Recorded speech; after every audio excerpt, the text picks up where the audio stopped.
अस्सलाम वालेकुम, नमस्ते, सत श्री अकाल। मैं हूँ सवेरा खान और मेरे साथ मौजूद हैं तारिक नियाजी।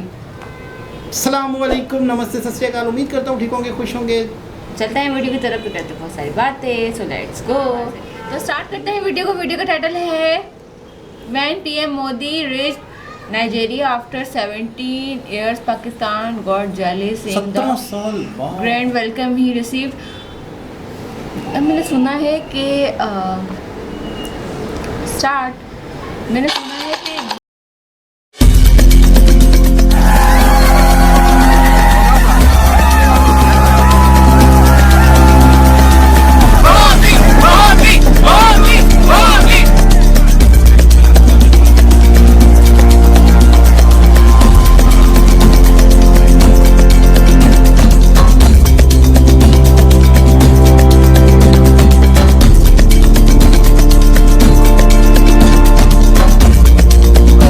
दोस्तों, भारत के प्राइम मिनिस्टर नरेंद्र मोदी तकरीबन 5 दिन के दौरे पे नाइजीरिया, ब्राज़ील और गियाना जो है वो पहुंच गए हैं। और माज़रत चाहता हूं, अगर आप ये देखें कि ये 3 मुल्क कहाँ पे हैं, तो आपको अंदाज़ा होगा कि भारत की जो लीडरशिप है वो कितना ज़्यादा डिफरेंट सोचती है।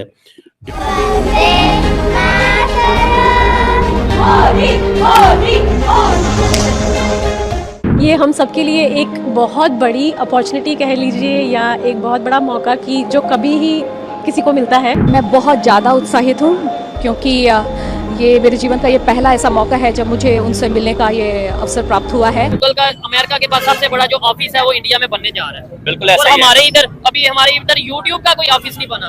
इधर तो नेट भी वीपीएन के साथ चलता है। इवन हमारे तो मौलाना हजरात ने, शायद आपने सुना हो, फतवा दे दिया कि वीपीएन हराम है। इंडिया का इंडिया जाना क्यों, क्या वजह उसकी? उर्दू में अगर बात करें, उर्दू में इंग्लिश में कहते हैं, नहीं उर्दू में बात करें। आपने बोला इंडिया भेज, इंडिया की क्या वजह? इंडिया भाईजान जी, पंजाब में 600 यूनिट बिजली के फ्री हैं। हाँ ये है। और उसके अलावा जो फैसिलिटियां मिल रही हैं, सबसे मेन चीज है खुराक। एक मिनट बस, उसके बाद आता है एजुकेशन।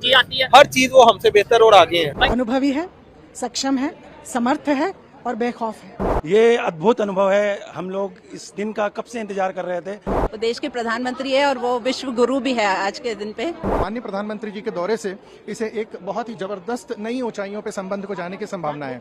मोदी जी से मिलके हम तो जैसे बिल्कुल धन्य धन्य हो गए। हम लोग बहुत दिनों से वेट कर रहे थे मोदी जी का। मैं माननीय प्रधानमंत्री जी से मिलने के लिए लागोस से आया हूँ और ये हमें जानकर बहुत प्रसन्नता हुई। उनको मिलकर, उनको देखकर बहुत हर्ष हुआ कि 17 साल के बाद नाइजीरिया में हमारे प्रधानमंत्री जी पधारे।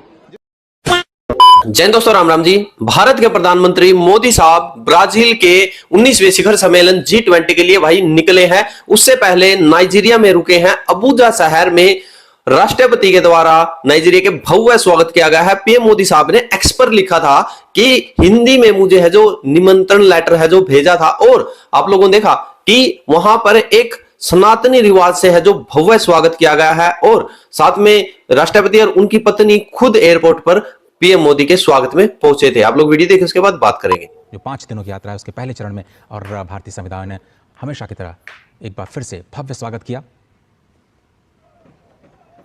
जहां पर प्रधानमंत्री ठहरने वाले हैं वहां पर पहले से ही भारतीय समुदाय के अनेकों लोग वहां पर इकट्ठा होकर के अपने प्रधानमंत्री को देखने के लिए, उनका स्वागत करने के लिए बड़ी संख्या में नजर आए। और 60,000 से ज़्यादा भारतीयों का ये समूह बहुत ही महत्वपूर्ण, उनके लिए, शायद उनके जीवन के लिए अत्यंत महत्वपूर्ण क्षण। अगर आप ये देखें कि ये 3 मुल्क कहाँ पे हैं, तो आपको अंदाज़ा होगा कि भारत की जो लीडरशिप है वो कितना ज़्यादा डिफरेंट सोचती है। डिफरेंट कनेक्शंस हैं। आप देखें कि ब्राज़ील साउथ अमेरिका के अंदर है। गियाना जो है ये दैट इज़ समवेयर, जिसको आप कह लें कि इन साउथ अमेरिका जो है में मौजूद है, नॉर्थ अटलांटिक कोस्ट के ऊपर, ठीक है, दैट इज़ वेयर रिकॉर्ड। और 2 हो गए। तीसरा नाइजीरिया पे आप आ जाए। भाई नाइजीरिया जो है is a completely different world, ठीक है। कहाँ पे आप अफ्रीका में पहुंच गए हैं, और अफ्रीका में भी फिर आपने ये फैसला किया है कि आप, जिसे वो कहेंगे ना कि आपने 2 कॉन्टिनेंट्स कवर किए हैं। सो ये जो दौरे हैं, मैंने कभी इस तरह के दौरे कभी किसी पाकिस्तानी लीडर को करते नहीं देखा।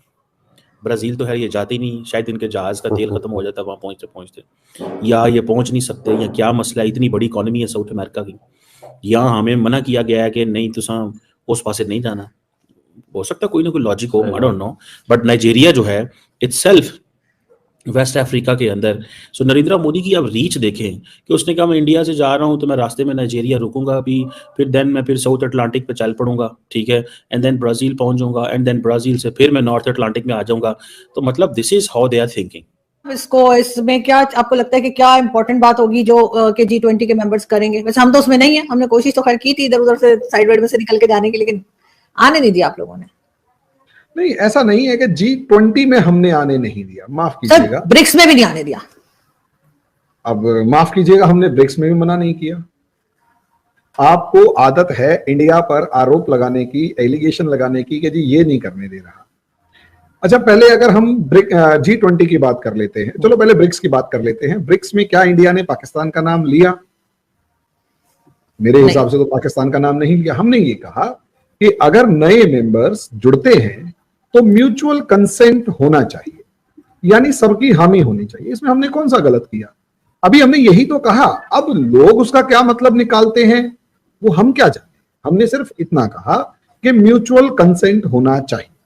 अब उस म्यूचुअल कंसेंट के अंदर तो यूनाइटेड नेशंस में भी तो म्यूचुअल कंसेप्ट वाला सिस्टम है P5 के बीच में, जिसके अंदर चाइना न जाने कितने सारे ऐसे कांड कर जाता है। आप चाइना को समझाइए, यूनाइटेड नेशंस के रिलेशंस को समझाइए। हम तो ये कह रहे हैं कि हम कोई P5 नहीं बना रहे, हम ये कह रहे हैं कि भाई म्यूचुअल कंसेंट तो देख लो एक बार, जो इसके फाउंडर मेंबर्स हैं एक बार देख लो कि अल्टीमेटली दुनिया का वो सारे एग्री कर रहे हैं या नहीं कर रहे। पता लगा कोई ऐसा मेंबर घुस गया जिसका किसी दूसरे मेंबर से खटपट रहती है, और कहीं ना कहीं वो खटपट रहने की वजह से वो इस जगह का माहौल खराब करे और उसके बाद पूरे सिचुएशन को उखाड़ के फेंकता हुआ नजर, मतलब पूरे जो ऑब्जेक्टिव ऑफ द प्लेटफॉर्म है वो डाइल्यूट हो जाए और उस पर्टिकुलर जो पनौती है उसके इश्यूज को हैंडल करने में ही पूरे के पूरे मतलब जो ग्रुप है उसकी टाइम वेस्ट हो जाए।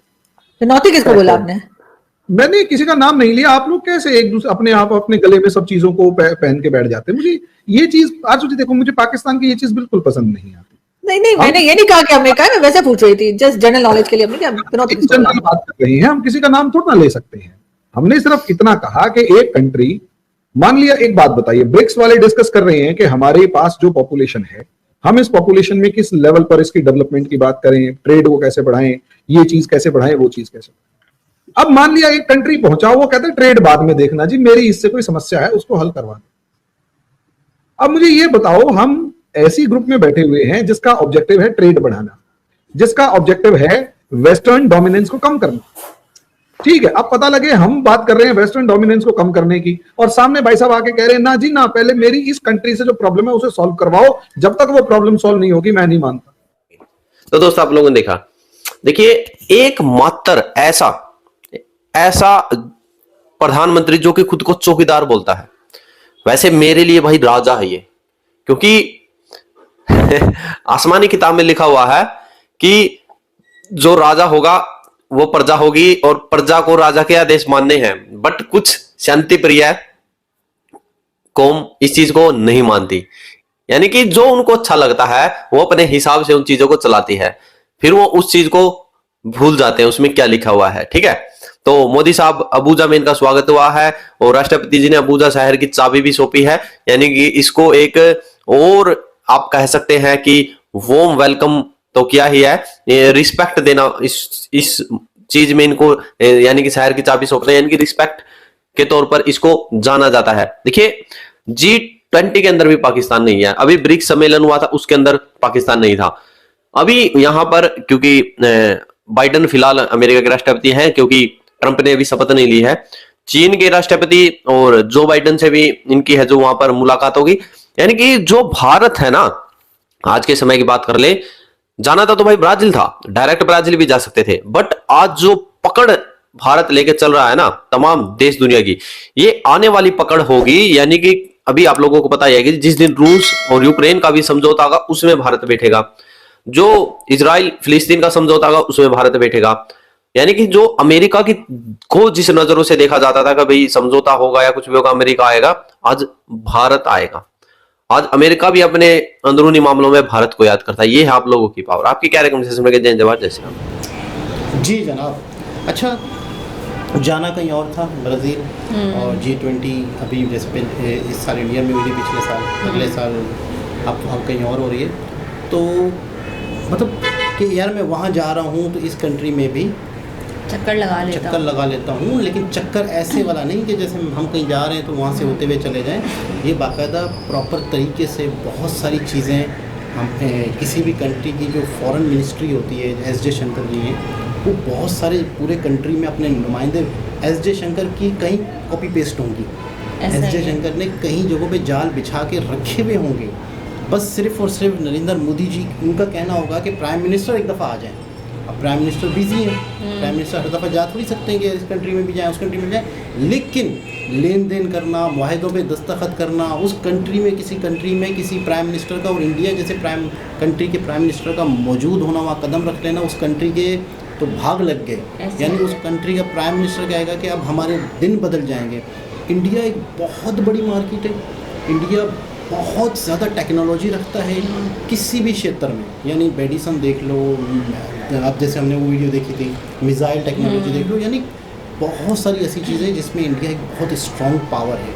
तो कोई भी कंट्री, अफ्रीका के कंट्री, ये कंट्री, कोई भी कंट्री चाहेगा कि अगर यहाँ का प्राइम मिनिस्टर हमारे पास आता है तो हमारे दरवाजे खुलेंगे इनकम के, हमारा लेन देन होगा। अच्छा, एक और मज़े की बात है, दोनों तरफ इनकम के दरवाजे खुलते हैं, यहाँ से भी और वहाँ से भी। अब जहाँ वहाँ के कुछ लोग कुछ बना सकते हैं तो यहाँ आएगा, यहाँ के कुछ लोग बना सकते हैं तो वहाँ जाएगा। तो फायदा होता है हर फूड के है वहाँ पे कुछ, मतलब कीनिया में, अफ्रीका में चाय बहुत उगती है, तो हो सकता है कि वहाँ चाय के कोई सिस्टम, मतलब बहुत सारी ऐसी चीज़ें हैं कि टेक्नोलॉजी ट्रांसफ़र होती है, बहुत सारी चीज़ें हैं। किसी प्राइम मिनिस्टर को किसी कंट्री में जाना, G20 जब इंडिया में हुई थी, मुझे अच्छी तरह याद है कि इंडिया ने ही अफ्रीका के कई देशों को G20 में शामिल करने का मना कर दिया, ऑफ़र किया। अच्छा। मतलब एक प्रस्ताव रखा, यानी कि एक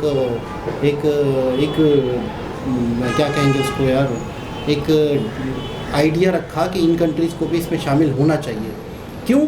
G20 बढ़ेगा, G20 में जितने मुल्क आएंगे उतना एक दूसरे का फ़ायदा होगा, यानी गठजोड़ से, अभी जैसे बता अमन के साथ रहेंगे सब, तो अमन, आइडियाज़, इंपोर्ट एक्सपोर्ट, बहुत सारी चीज़ें, जितने कंट्रीज़ आपस में, ये ग्रुप्स है ना, G20 हो गया, ब्रिक्स हो गया, जितने कंट्री आपस में जुड़ते हैं उतना ही ज़्यादा मजबूती होती है। और दूसरे जो ग्रुप होते हैं जैसे यूरोपीय यूनियन है, उनकी कामयाबी उनकी यूनिटी में ही है।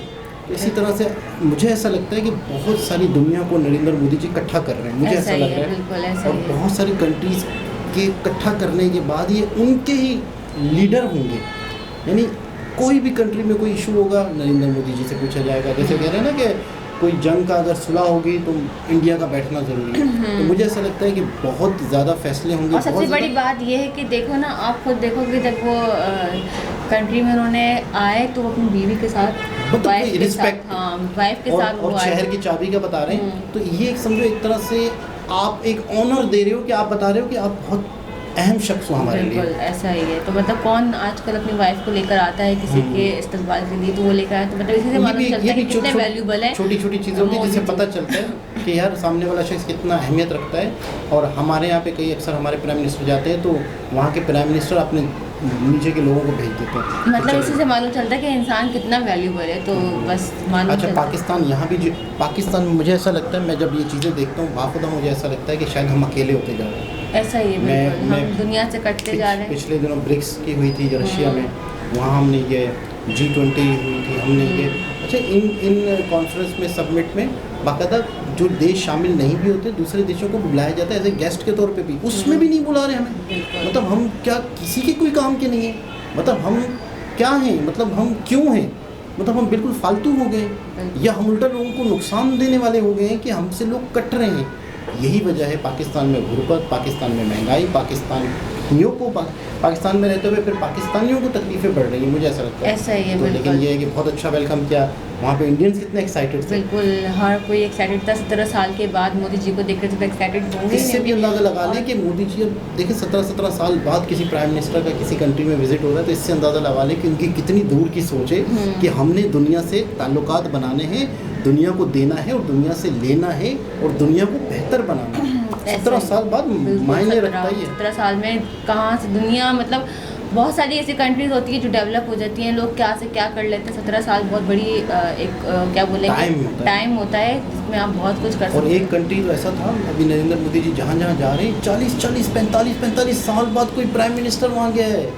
40-45 साल बाद, मतलब किसी और कंट्री की, ब्रुनेई दारुस्सलाम में गए थे। मतलब मैं जो समझ रहा हूँ ना, मैं समझा नहीं पाऊँगा क्या एस जयशंकर जी, क्या फॉरेन पॉलिसी चल रही है इस वक्त इंडिया की, कि हम तस्वुर नहीं कर सकते। इसके रिजल्ट आने वाले वक्त में 10-15 साल में निकलेंगे, जब आप लोगों को हमें पता चलेगा। अब जैसे ना ब्रुनेई दारुस्सलाम में 40-45 साल बाद इस तरह का कोई कंट्री था, उसमें 40 मतलब आपने हर कंट्री से मेल मिलाव रखना चाहिए, ताकि हर कंट्री से कोई ना कोई फ़ायदा हो सकता है, कोई ना कोई बेनिफिट हो सकता है, कहीं कुछ आपका भी बेनिफिट होगा, सामने वाले का भी बेनिफिट होगा। तो इस तरह ही करना चाहिए। बड़े मुआहदे होते हैं, बड़े दस्तखत होते हैं। ऐसा ही है। बिल्कुल। दोबारा किसी और हिसाब से मुलाकात होती है, जब तक के लिए ख्याल रखें। अल्लाह हाफिज़।